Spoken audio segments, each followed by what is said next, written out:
이렇게 말씀을 하시는 한상진 기자가 네. 윤석열을 직접 만났죠. 제가 저는 그 순간이 너무 궁금합니다. 아니 이번 주는 제가 예. 그 예. 저녁에 술자리도 많고 일도 많아가지고 예. 집에를 매일 늦게 들어가고 했는데 네. 제가 이번 주는 가만 생각을 해보니까 저희 가족들하고 대화한 시간보다 예. 윤석열 씨가 떠드는 얘기를 들은 시간이 훨씬 더 길어요. 몇 시간이나 있었던 거예요, 같이? 아니 바보라고. 예. 이번 주 월요일 날 예. 윤석열 씨가 제가 누누이 얘기하잖아요. 예. 국민의힘 이제 절단 날 이제 재판이 하나 진행되기도 하고 예. 윤석열 공직선거법 위반 사건 그렇죠. 그 재판 결심 공판이 진행이 됐어요. 예. 그게 오후 2시경부터 네. 오후 한 5시 가까이까지 거의 한 2-3시간 동안 진행이 됐는데 아시잖아요. 윤석열 씨는 자기 재판에 피고인으로 나와가지고 자기가 제일 말을 많이 해. 그 바로 옆에서 앉아 있는 거 아닙니까? 그거? 그날은 제가 예. 공교롭게 이제 방청석에 자리가 없어가지고 윤석열 씨가 피고인석에 앉아 있다가 고개를 이렇게만 딱 돌리면 제가 딱 보이는 자리에 앉아 있었어요. 예. 저하고 눈도 여러 번 마주쳤다고 제가 윙크도 해드리고 그랬어요. 아이 컨택을 했다고요? 그럼요. 예. 반갑잖아. 역시 대담하십니다. 반갑잖아요. 예. 예.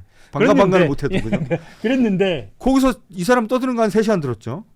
그 다음 날 제가 윤석열 씨 명예훼손 혐의로 제가 재판을 받고 있지 않습니까? 어떻게 보면 사형 안 당하고 지금까지 살아있는 게 신기한 사건. 그러니까 그 두 재판이 동시에 월화에 있었던 거예요. 그 화요일 날 윤석열 씨가 드디어 네.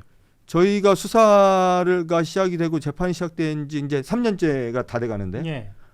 드디어 저희 법정에 증인으로 예, 나오셨어요. 예. 나와가지고 그 원래는 이제 하루 종일 이제 재판을 하기로 했었는데 자기가 이제 오후에는 변호인 접견을 해야 된다고 그래서 오전에만 재판을 하고 이제 가버렸는데 네. 어쨌든 오전에 한 2시간 뭐 남짓되게 자기 뭐 할 말 다 하고 예. 갔어요. 그래서 월화 이틀 동안 윤석열 씨가 하는 얘기를 계속 듣다 보니까 기가 빨리더라고 내가. 자, 두 재판인데요. 어떤 재판부터 이야기를 할까요? 일단 네. 윤석열 전 대통령 명예훼손 사건 이렇게 명명돼 있죠. 네. 예, 명예훼손 사건, 윤석열에 대한 명예훼손 사건 이야기부터 그러면 화요일이죠. 화요일 네, 상황. 그렇죠. 화요일 상황부터 한번 더듬어 볼까요? 윤석열은 어떻게 주장하고 있나요? 지금 보도 나온 걸로는 뉴스타파 기자 네. 처벌을 강력하게 원한다. 네. 한상진의 처벌을 원한다. 그런데 저는 인상적인 게 잘 모르지만요. 아니 저는 그러니까 이게 제가 설명을 좀 의도적인 드리면 건가? 뭐 많은 분들이 아시겠지만 예. 한 번만 짧게 또 설명을 드리면 설명하십시오. 저희 뉴스타파가 제가 예. 지난 20대 대통령 선거 2022년 3월 9일 있었던 선거 예. 딱 3일 전에 3월 6일 날 예. 윤석열 씨가 2011년 대검 중수부 부장검사로 재직 시에 예. 본인이 수사 책임자였었던 부산저축은행 사건을 수사를 하면서 그 20대 대선에 가장 핫했던 이슈 대장동 사건. 그렇죠. 대장동 사건의 시초 시발점이 된 그 초기 자본이 부산저축은행에서 나왔는데 예. 그 돈을 끌어들이는 과정에 매우 중요한 역할을 했었던 브로커 씨. 조우영이라는 사람을 봐주기 수사했다라는 의혹이 지난 20대 대선에 굉장히 중요한 화두 중에 하나였습니다. 가장 큰 화두 중에 가장 큰 하나 중에 화두였어요. 예. 그 사건과 관련돼서 사실상 마침표를 찍는 기사를 제가 썼어요. 예. 이게 뭐냐면 이 대장동 사건의 지난 10여 년 역사를 가장 잘 아는 사람이 김만배 씨인데 예. 김만배 회장님이죠. 김만배 씨인데 예. 이 김만배 씨가 본인과 오랫동안 알고 지낸 지인을 앉혀놓고 이 사람한테 형 잘 들어. 내가 대장동 사건의 지난 역사를 알려줄게 해놓고 쭉 얘기합니다. 편안하게 이제 예. 설명하는 사적인 대화 자리. 네. 그 음성 녹음 파일을 제가 구해다가 방송을 했습니다. 예. 이게 이제 기사가 나갔는데 그 기사가 나고 이제 난리가 났죠. 그 기사의 핵심은 2011년에 부산저축은행 수사를 대검 중수부가 시작하니까 예. 이 조우영이라는 사람이 자기 죄를 면피하고자 하는 목적으로 대검 중수부장을 막 지내고 나가서 변호사를 하는 박영수는 예. 윤석열의 사실상 대부라고 그렇죠. 불리죠. 뭐 예. 깐부 이런 것도 아니야. 그냥 아닙니다. 아버지 같은 사람. 그냥 대부입니다. 대부. 네, 대부. 예. 그냥 윤석열의 대부, 대검 중수부의 대부, 대한민국 특수부 검사들의 대부. 뭐 상징이죠. 상징. 예. 그러니까 특수부 검사들이 만들어낸 가장 대단한 선배 뭐 이런 정도 되는 사람인데 그 사람을 끌어들여요. 그러니까 세상에 생각을 해보세요. 대검 중수 부장을 막 지내고 나간 사람을 변호사로 샀어요. 예. 그런 사람을 변호사로 사게 만들어준 중간에서 거간 노릇을 한 사람이 김만배 씨였어요. 그렇죠. 그러니까 김만배 씨는 다 알지. 다 알죠. 내가 박영수를 붙여준 과정 그리고 박영수를 왜 붙여줬는지 이유 그걸 뭐라고 얘기하냐면 윤석열하고 박영수는 혈관이 통하는 사람이니까. 그렇죠. 이래서 내가 붙여줬다고 얘기를 하고 실제로 그렇게 붙여준 뒤에 이 사건이 없어졌어 이렇게 없어져요. 말을 해요. 예. 그래서 조영이라는 실제로 사람이 없어졌어요. 없어졌어요. 예. 실제로. 봐줬어요 실제로. 조영이라는 예. 사람이 우리 이렇게 텐션 높게 해도 되는 거예요? 예, 그럼요. 합시다. 예. 조영이라는 사람이와 관련된 여러 비리 의혹이 있는데 다 사라졌어요. 사라진 게 아니고 그냥 없어요. 없어졌어요. 예, 없어요. 예. 그렇게 만든 게 윤석열이다 이 얘기를 예. 해줍니다. 제가 이 그렇죠. 보도를 했어요. 그랬더니 대선이 끝나고 한 1년 6개월 정도가 지나서 느닷없이 대한민국 검찰이 대통령 윤석열의 명예를 훼손하는 보도를 네가 했으니까 넌 죽어야 돼 이러면서 대대적으로 수사가 시작이 됩니다. 자 여기서 죽어야 돼라는 표현이 국민의힘에서 나왔어요. 실제로 나왔어요. 예, 국민의힘의 사형을 당시 한다고. 당 대표였었던 김기현 씨가 뭐라 그랬냐면 사형에 처해야 할 국기문란 사건 뭐 이랬습니다. 예. 그 얘기를 2번이나 했어요. 예. 근데 그 윤석열을 만나서 예. 이게 사실 명예훼손이기 때문에 당사자가 나는 처벌을 원하지 않는다 하면 그냥 없어지는 사건이에요. 그렇죠. 그랬는데 이게 2023년 9월부터 사건이 수사가 시작이 됐지 않습니까? 네. 저희가 이듬해인 2024년 저희가 7월 달인가 7월 8일 제가 기소가 됐어요. 네. 그때부터 저희는 계속 주장을 했던 게 뭐였냐면 첫 번째 주장이 뭐였냐면 아니 이 사건은 반의사 불벌죄다. 피해자의 처벌 의사가 확인이 돼야 수사도 할 수 있고 기소도 할 수 있다. 근데 우리가 사건 기록을 받아보니 윤석열 씨를 불러다가 처벌 의사가 있어 없어 이거 물어봤다거나 윤석열 씨가 서면으로라도 처벌 의사가 있다라는 걸 확인해 줬다거나 이런 증거가 아무것도 없다. 예. 그러니까 빨리 우리 재판에 윤석열 씨를 증인으로 세워서 윤석열을 불러라. 처벌 의사를 확인해 달라. 예. 그리고 두 번째 이 사람은 이 사건의 피해자로 돼 있지만 단순 피해자 아닙니다 절대. 왜냐하면 이 사건의 핵심 쟁점이 뭐겠어요.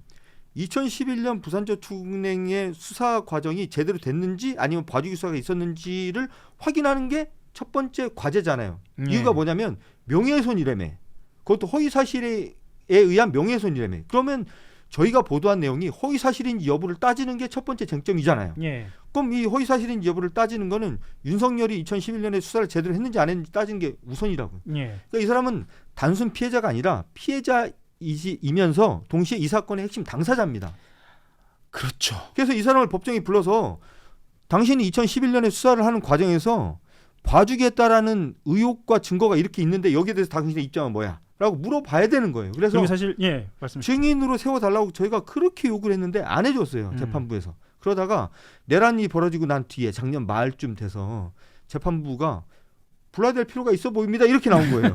예. 그래서 윤석열 씨한테 여러 번 나와 그렇죠. 이렇게 이제 통지를 했어. 그랬더니 안 나와. 거부했죠. 그러더니 작년 12월 달인가 갑자기 무슨 종이 쪼가리에다가 처벌해서 있다라고 체크를 딱 해서 보낸 적이 있어요. 그래서 저희가 주장했죠. 이걸로 안 된다.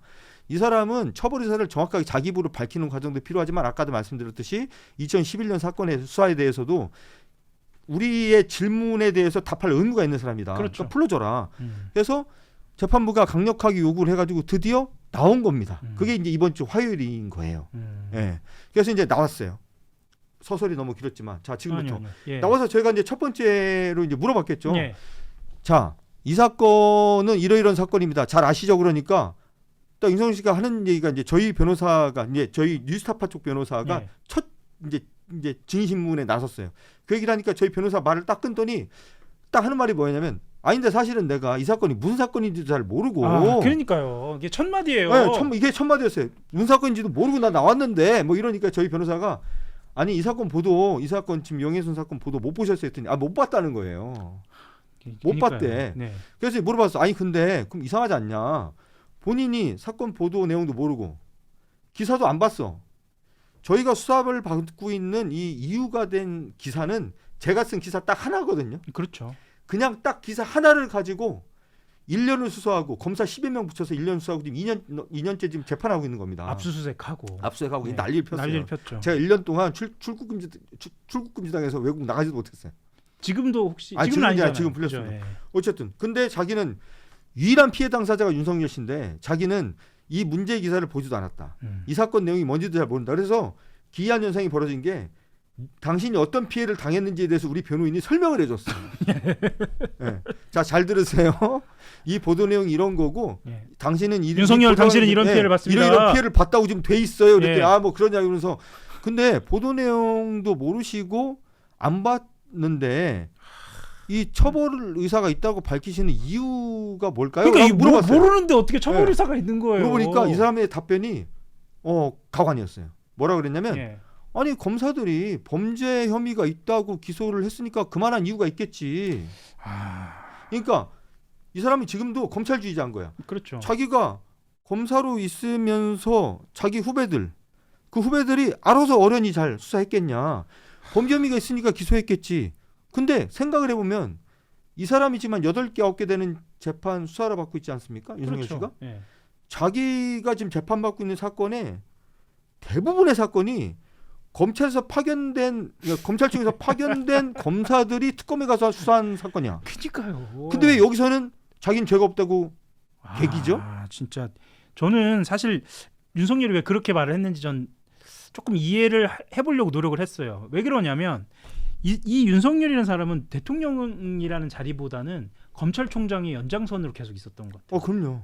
예, 그러니까 네. 나는 검찰총장의 어떤 권한이나 지위를 누리고 있으면서 대통령은 그냥 뭐랄까 조금 더 넓어진 권한, 그렇죠. 권력 이렇게 간 것 같아요. 그래서 네, 맞아요. 지금 이 명예훼손 사건이 중요한 건 이 공정이라는 외피, 그 검사라는 외피를 쓰고 한 본인의 아킬레스건을 건드는 거죠. 그렇죠. 예, 맞습니다. 그리고 자기 위에 박용수라는 존재가 있었다는 네. 것도 그렇고요. 네. 그래서도 이렇게 반응을 하지 않았는가라는 생각이 드는데도 이해는 안 가네요. 네. 근데 이 대목에서 되게 이제 중요한 얘기 하나 해드려야 되는 게 예.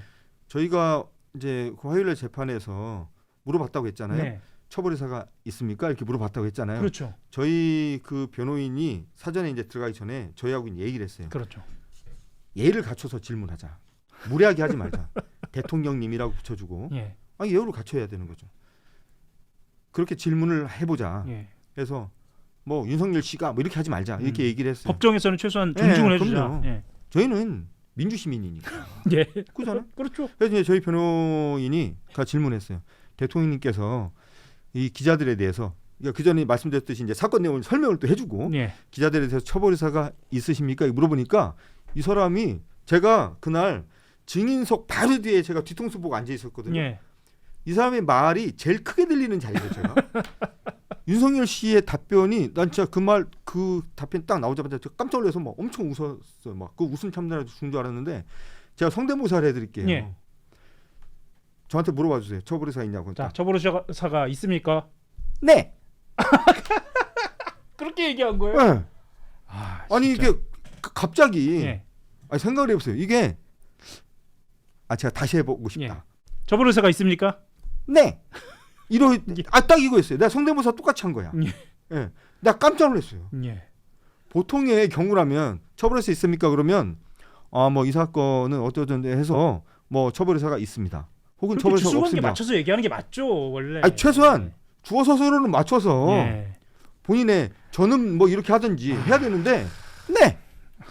내가 이 말 듣고서 그 옆에 뉴스타파 대표진에 저랑 이제 같은 피고인신 분이 김용진 선배가 이제 예. 앉아 있었는데 예. 우리 둘이서 약속이 난 듯이 얼굴 보면서 막 웃겨가지고 근데 또 웃으면 안 되잖아요. 웃으면 안 되죠. 심지어는 저는 이 재판 민주시민인데. 예. 저는 심지어는 이 재판에서 윤석열 씨가 대통령일 때 예. 첫 공판 준비기일 때 제가 이 재판장한테 혼난 적이 있어서 예. 제가 트라우마가 약간 있어요. 재판장이 그때 뭐라고 했나요? 제가 첫 공판 준비기일 때 예. 엄청 더웠거든요. 그날 예. 첫 공판 준비기일 때 딱 앉았는데 피고인석에 앉잖아요. 예. 근데 저희 사건은 피고인만 4명이고 변호사들까지 하면 이 피고 쪽 사람만 한 10명 가까이 돼요. 예.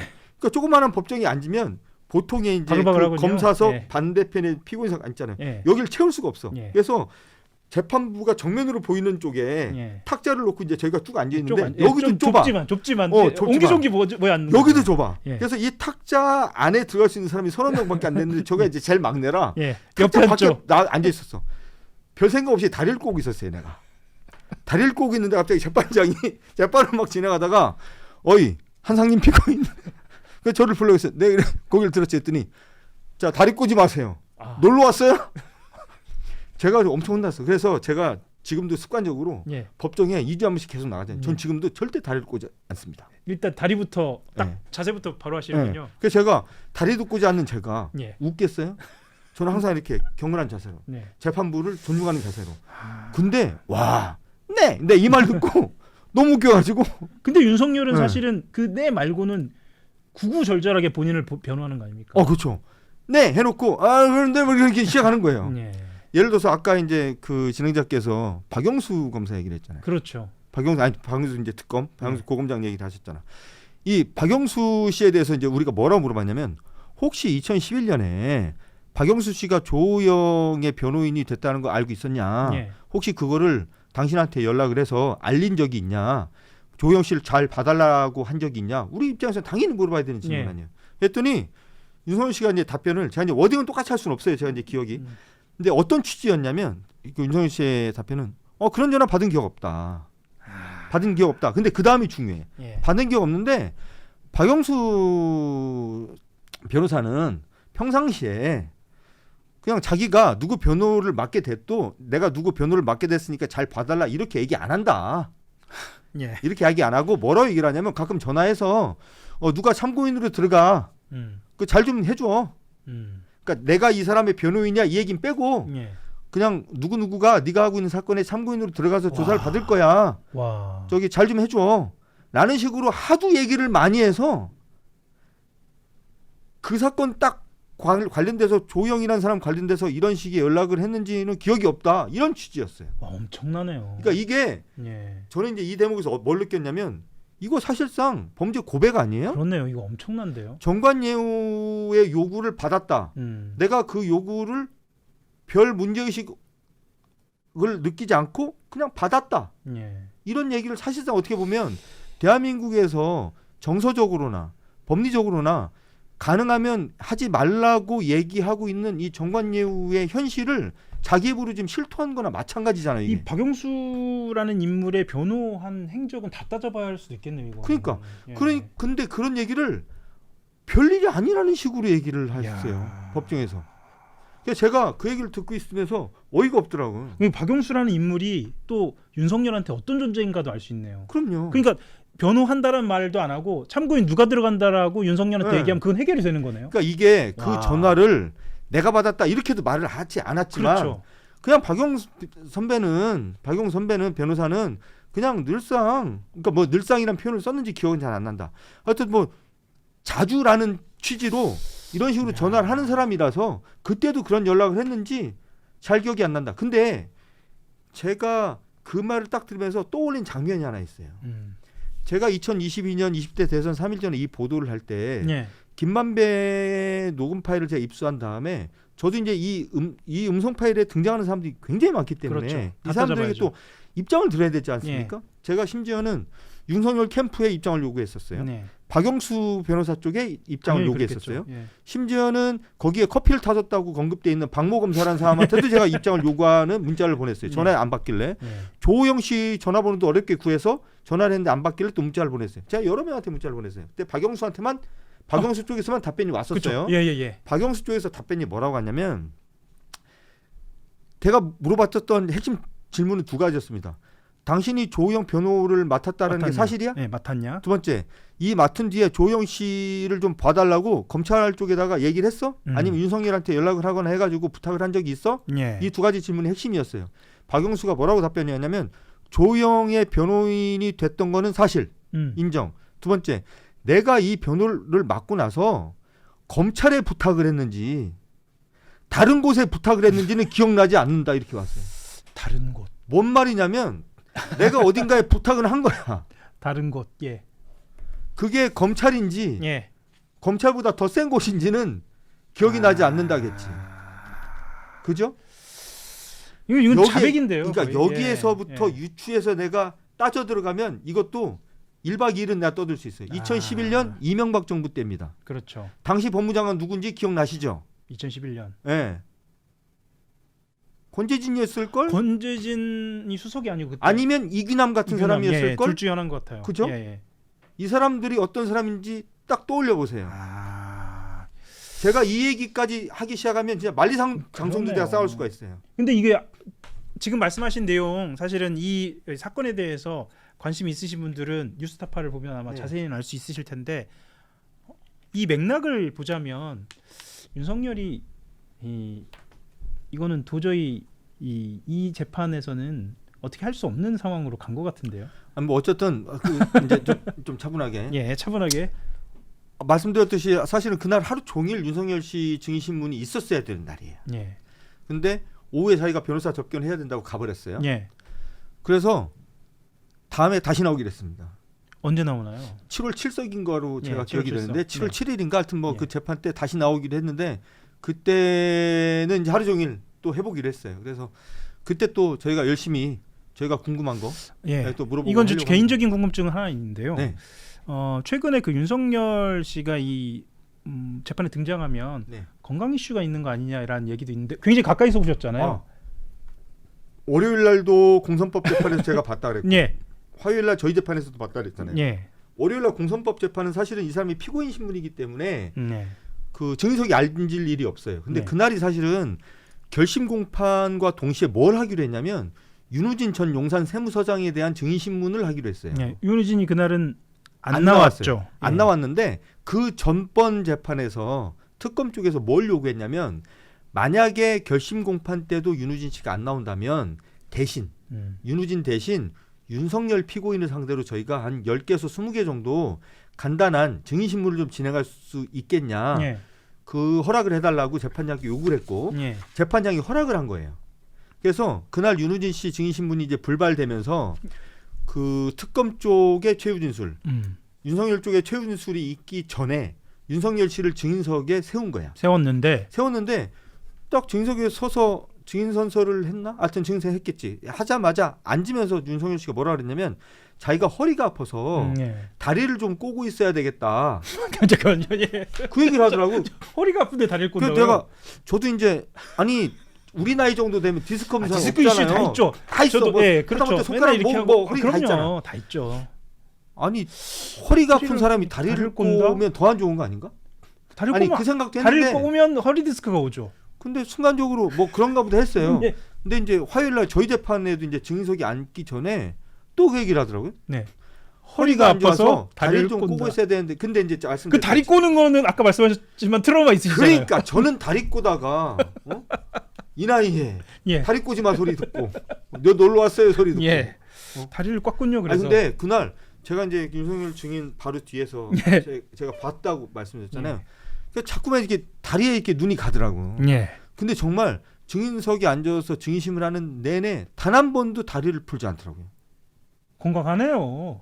그래서 내가 아니 다리를 그럼 몇 시간 동안 꼬고 있었다고요? 건강이 그렇죠. 한 2시간 정도를 다리를 한 번도 안 풀고 그걸 계속 보고 다리를 계셨어요. 꼬고 있었어요. 아 그러셨구나. 그래서 제가 예. 건강 이슈가 예. 있는지 아니면 정말 건강한 건지는 예. 잘 모르겠다. 2시간 동안 꼬고 있는 것으로 제가 다음 주에 우리 다시 만나면 네. 제가 정형외과에 한번 물어보겠습니다. 네, 한번 물어보세요. 디스크가 있는 사람이 2시간 동안 다리를 꼴 수 있는지. 하여튼 정확한 어디가 뭐냐면 디스크가 아니라 예. 허리가 문제가 있어서 혹은 예. 허리가 아파서 예. 다리를 꼬고 있어야 되니까 뭐 예. 이제 양해를 해달라 이런 예. 취지였어요. 저는 목 디스크여가지고 근데 목 디스크인데도 다리 꼬거나 이런 불안한 자세 안 되거든요. 근데 그럼요. 허리가 있는데 다리를 꼰다. 아무튼 예. 그건 제가 한번 알아보고요.